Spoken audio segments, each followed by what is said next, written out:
Une histoire inédite est en train de se réaliser à Saint-Joseph de Reims. Des bénévoles ont relevé le pari de sauver la grande chapelle du collège, en mobilisant donateurs, mécènes et collectivités locales autour d'un projet d'exception. Après des travaux sur la flèche et la toiture et une restauration complète de la façade, la chapelle va bientôt retrouver ses vitraux. Une création exceptionnelle de 320 mètres carrés de vitraux contemporains, dont la création a été confiée à un passionné, l'artiste Jean-Paul Agosti. C'est un lieu de vie, c'est un lieu de jeunesse, et c'est un lieu aussi didactique, et donc il fallait trouver un axe central qui permette justement une arborescence dans l'ampleur des vitraux, et j'ai tout de suite pensé à l'arbre de vie. Une fois installés dans la chapelle, les vitraux de Saint-Joseph feront partie des plus grandes créations françaises de vitraux contemporains. Ce que j'aimerais que les gens perçoivent, c'est cette beauté, cette luminosité et cette vibration colorée et l'ampleur donc de cet opéra, finalement, cet opéra de lumière. Maître verrier depuis 12 générations, l'atelier Simon Marc met son savoir-faire dans la création et la restauration de vitraux au service de la chapelle.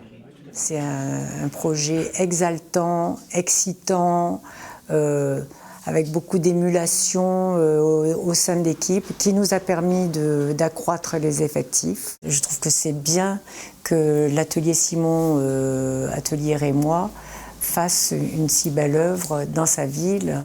Derrière les vitraux de la chapelle Saint-Joseph, une quinzaine de grands mécènes, la mairie de Reims dont la subvention permettra notamment de financer l'œuvre de l'artiste, et pas moins de 1400 donateurs, sans qui rien n'aurait été possible. Avec un principe simple, un grand mécène par vitrail.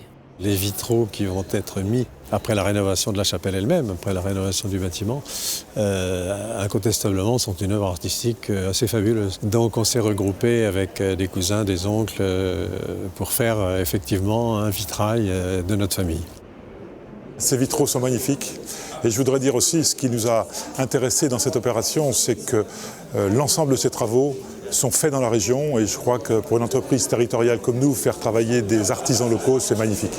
Quasiment intégralement financée par des fonds privés, cette réalisation fait figure d'exception en France.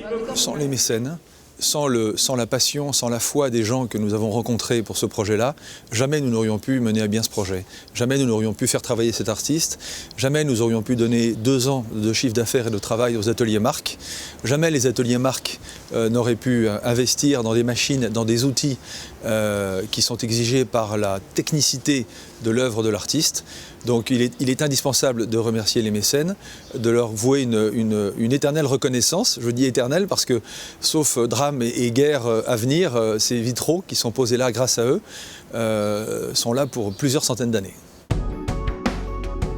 En attendant la pose des 20 nouveaux vitraux, les amis de la chapelle préparent déjà l'avenir avec la réfection de la cour d'honneur de Saint-Joseph.